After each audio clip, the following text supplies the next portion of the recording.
And this meeting is being recorded. Okay, get out of here. Good, you didn't record that earlier part. And yeah, at school, at conservatory for my undergraduate, just on the topic of chamber music in general, I think that it became apparent to me that there are many avenues for a musician to pursue. But the three major ones, or I guess the four major ones, would be solo performance, which only a very small amount of people end up doing, orchestral work, which I think most of us do some of, and it looks like you guys do in your class with Miss Frakes. Chamber music, which I think is the most fun, which is small ensemble, and then education, so teaching. And there are other things you can do, but I feel that most of our adventures can be categorized into one of those four larger jobs. Yeah, and I think today we're talking about chamber music, which is cool because that's definitely my favorite. But that's who I am, ish. Awesome. I do some other stuff too. So yeah, we'll save questions for the end, but Mr. Popo actually was the one that was helping us put together all our recordings that you guys sent in and lining that up and stuff as best as he could. So he's also a producer and works on that front. But let's move on to Miss Wilder if she's down. Sure. What's up, everybody? My name's Alicia. Hi. And I play viola. Where my viola sat. Yeah, viola's the best. So let's see. I also live in Detroit. And I too went to Interlochen Arts Academy for my last 2 years of high school. Pretty awesome. So I knew pretty soon after I started playing that I wanted to do music as a career. So yep, graduated from Interlochen, and then I went to Peabody Conservatory, which is in Baltimore. Whose dog's barking?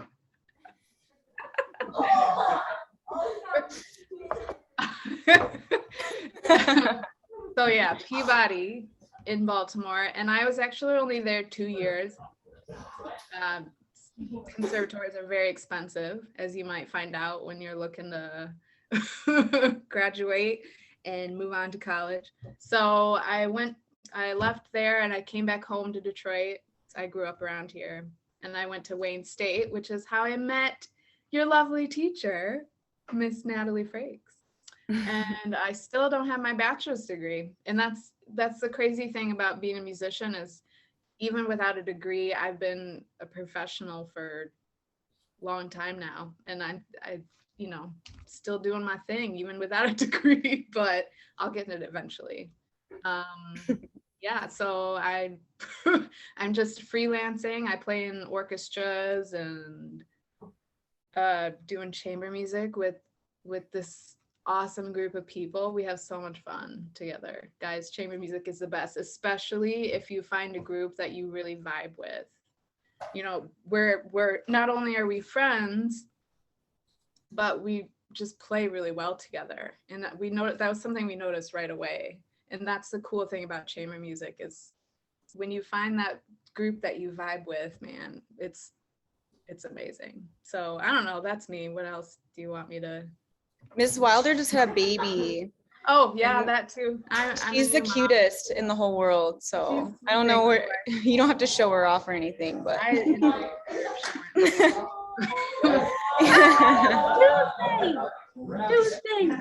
Okay, that's me. That's Tuesday. And then we have, last but not least, the bass voice of our crew. Not as low as Mr. Popo's voice, but Tom. Hi guys, I'm Tom. I play the cello. Let's go. Do you want to see the cello section? Yeah, where's our cellos? Oh, all right. Looks like there's a lot of you. That's cool. Nice. Oh my. All right, go ahead, Tom. Sorry.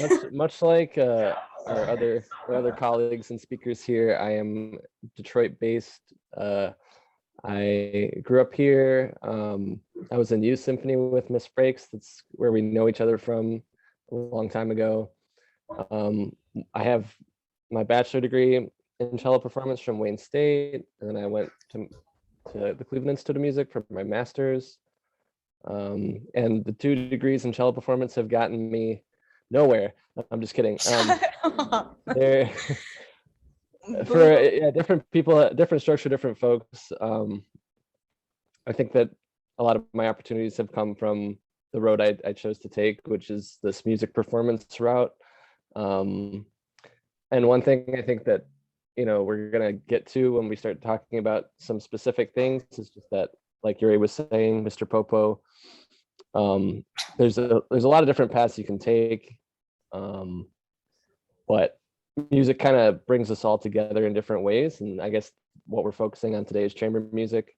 There's not much else for me to say that hasn't already been covered, but I do play mostly as a performer in orchestras. I'm in the Grand Rapids Symphony. I'm in the Lansing Symphony, Battle Creek. Haven't done any work near the Chicago area, but I don't need to because I'm here. So, but yeah, chamber music is super cool, super fun. We, like everybody has said, have a blast doing what we do. And hopefully you guys will get to explore some chamber music in your semester when you get a chance to break away from the orchestra. Maybe you'll form some small groups of your own and start enjoying that intricate relationship. They definitely will. So awesome, you guys. I wanted us to just like gear the conversation into, so they're playing, we're doing Symphony Español, like an arrangement of Symphony Español by Lalo. And it's a really cool arrangement. And then we're doing Night on Bald Mountain. And you guys all perform in orchestras. Can you just give them some, like, because I know every single person in this room is different. And what would you say your advice is for, I guess, playing music that maybe you don't want to play, or like taking advantage of being, now since we are back from a pandemic, taking advantage of being together as musicians and like coming together and just making music in general during rehearsals? Because I know sometimes, you guys know me, and me as a teacher, it's like I just want to like get the music going most of the time, right? So if you have any like little tips for anybody. Ooh, I got something. For me, pops music is not my favorite thing to play. And I just did a concert last week. It was all movie music, which is fun. It can be fun, but I like the classical stuff. That's just me. I guess that makes me a nerd. I don't know, whatever. But to make sure that I enjoyed myself playing this music that I don't necessarily like, I was goofy about it, to be honest. Like I got myself in that mindset, like I'm gonna have fun playing this, and I'm gonna play it the best way that I can, and I'm gonna hit all those notes. And that's what I do when I'm like, oh, I really don't want to play this piece. I just change my mindset and be like, wait, this is the best music ever. What am I talking about? Like, and then if you fake that, eventually it becomes a little real. And I had fun. It was a fun concert. It was goofy, That's me. I don't know. Yeah, I mean, one thing I can add to that too is like mindset's super important. And I've had my mind changed many times. I've gone into so many concerts or so many different, about to play a piece thinking, I don't like this piece.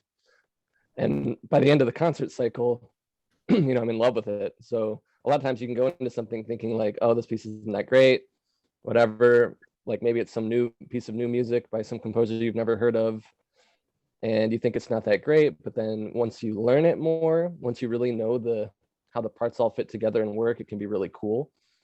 And I think that's how like I think all of us are making chamber music all the time, even when we're in orchestras, because you have to really listen to each other a lot and know the other parts. This is something that violinists are not very good at, is knowing the other parts. But as violists and cellists and bass players, we tend to listen to everybody else a lot more. Whoa, Tom's calling it out. He always likes to call it like it is. All right. What about you, Mr. How do I unmute? Am I back? Okay, you can hear me. Sorry, the dog, I've got someone working on my gutters. Anyway, I just gave him a treat. It's not this dog. So I would say when I'm playing music, I don't like to play. For example, me and Tom played a wedding last weekend, and for some reason, people love to walk down the aisle to Pachelbel Canon. It's their favorite thing to do. Everyone loves Pachelbel Canon. I would say at least half of the weddings I've played in my life, which is a lot of them, it's Pachelbel Canon. And I would say what Tom is saying about hearing the other parts, for most cases of music, when it's something you don't know very well or something you're not so sure about, whenever you play something, you can always hear something different. Or like Alicia was saying, you can always focus on your own technique, focus on your own vibrato, your own string crossings. If it's easy, that's even a better time to focus on your sound. But for something like Pachelbel Canon, where you've played it so many times and it's just like really haunts your soul, you just gotta think about the paycheck. I'm gonna be real. These kids aren't getting paid to be here. Yeah. But so for most music, like things that you haven't played literally hundreds and hundreds of times, yeah, you can always hear something new. Every performance is a new opportunity to hear something else that you haven't heard before, especially for us violinists. I will echo that Tom is not incorrect in saying that we as violinists tend to only know our own part and not all the other parts, but our part is harder. So it does take a little bit more effort, I would say, to do.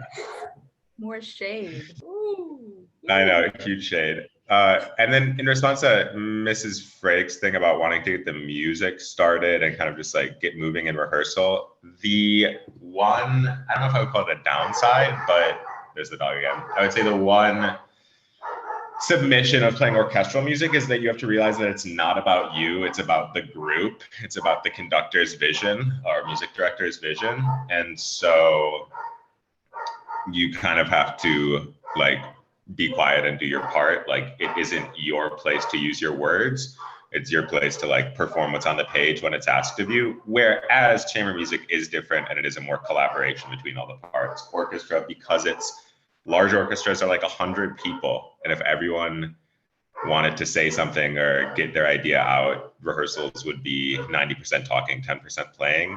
And the only time the orchestra should really be talking is to ask a question or a clarification, which is like weird in a way, but it's just how it has to be because there's so many people.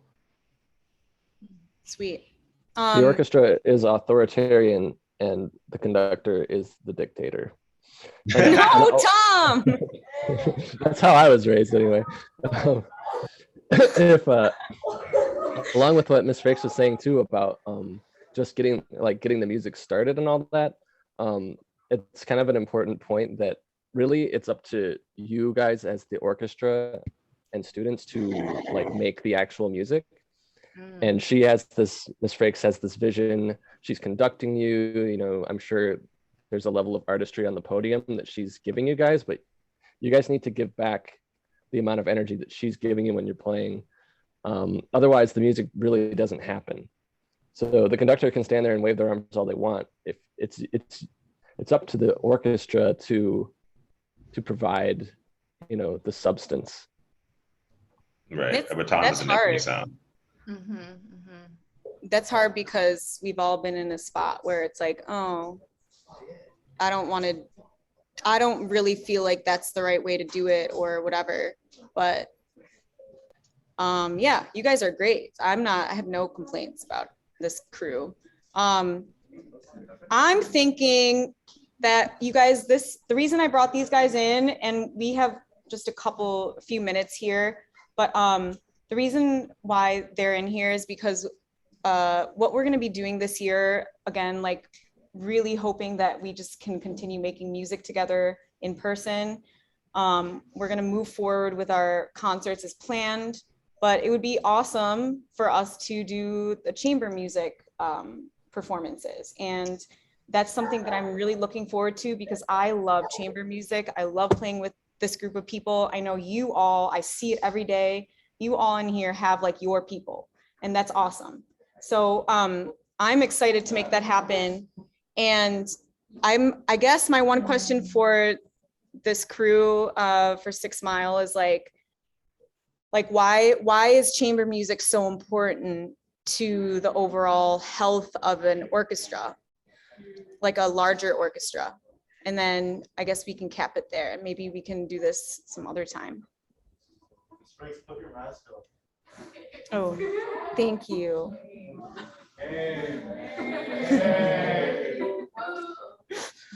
What happened? I didn't have my mask on. Yeah.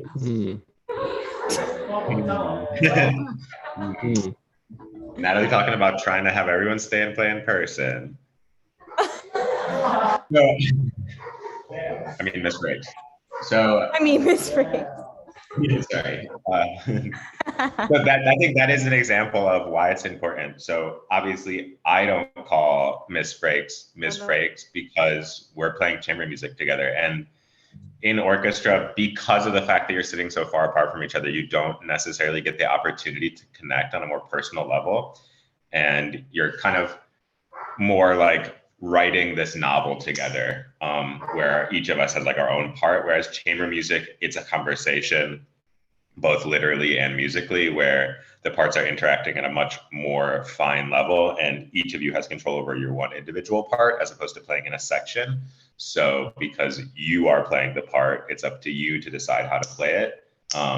And then therefore it's your personality that's being represented. So chamber music is, much more personal and gives you an opportunity to get to know people a lot better. Even if they're your friends, once you play chamber music with them, then you become enemies.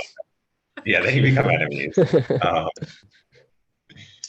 My teacher always told me a really funny anecdote about a Russian quartet where it was 3 guys and a girl, and at one different point in time, they were all married. Like the cellist, she was married to each individual member of the quartet at different times, got divorced, married a different one, got divorced, married a different one. So yeah, chamber music and it's a really weird story, and it's super weird. It sounds like it'd be the most awkward string quartet of all time, and it probably was, but apparently they made it work and they made great music together. So yeah, I would just say that chamber music is more about the personal relationships, whereas orchestral work is more a group and you don't get as much of a say. So that's why it's important, because you can get to know your colleagues better and make better friends. The best orchestras are all great chamber musicians. They're made up of all the best. Like if you watch a really great orchestra play, which I highly recommend you go do, because you have a great orchestra not that far away from you. One of the best. Yeah, you have one of the best orchestras not that far away from you. We'll go to a CSO concert one day. But if you watch them, you'll notice that they aren't really paying attention to the conductor all that much. They're mostly focused on the people right around them. So usually it's your section. So you want to really be listening to your section and playing with them as if you were playing chamber music. So if you do some small group stuff, you'll learn kind of what that's like, and then you'll apply it to your orchestra playing, which will make it even better. That's what I was gonna say when my internet connection went. Is that in chamber music and orchestra, but especially chamber music, being able to listen is essential. Like if you're playing in a chamber music group and you're not listening to your fellow players, it's not going to work. And I feel like it's the same in orchestra. You can apply that listening technique in orchestra. When I'm playing in an orchestra, I'm watching and I'm listening to the principal of my section, whether that's me or somebody else. I'm also watching and listening to the concertmaster, whoever that is. I'm also watching and listening to the conductor, and it's all about feeling each other out. It's not just about listening, but it's about having the same, what's the word I'm trying to look for? Help me out, guys. You want to make sure that you're playing the same style of music Right. with everybody around you. Yeah, you Right. want to make sure you're like agreeing basically in music form. Synchronicity or something. Yeah. Okay. Awesome. Yeah. Do you guys have any questions? All right, Mr. MJ. Yep. Mr. Popo, What's up? do you still Twitch stream? No, I never Twitch streamed. I told you that I had that one live show that I was streamed on. I don't stream personally, but I show up on some other people's streams. I have, however, been playing Storybook Brawl. It's on Steam. It's free. Highly recommend it. Another question. Can you call me your fog champ? No, I'm not going to call you my pog champ, but I'll see all you in the pog champs in the future. Can you call me at another time? I think that's our time for today. Does anybody have any questions about what they were talking about? Anything? No? All right. Well, you guys, I think this would be really cool, maybe closer to the, like after we're done with our first concert and we start doing chamber stuff, have you guys come in I have a and, question. yes, okay. What is Miss Franks like in real life?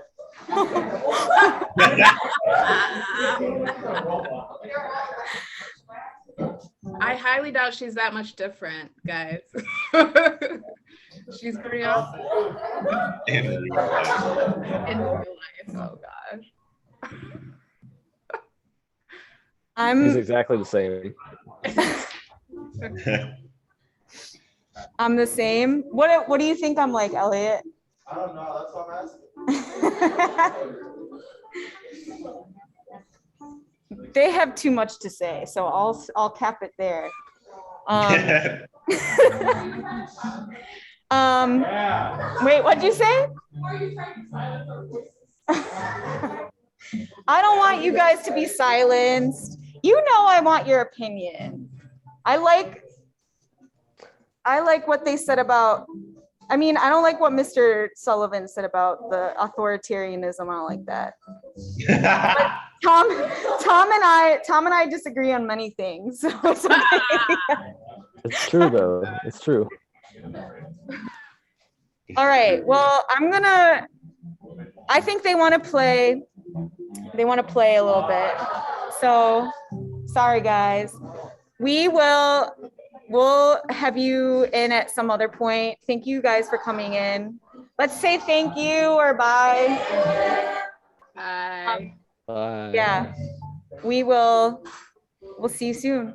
Bye, Cool. guys. It's Have later. fun. Bye. Bye.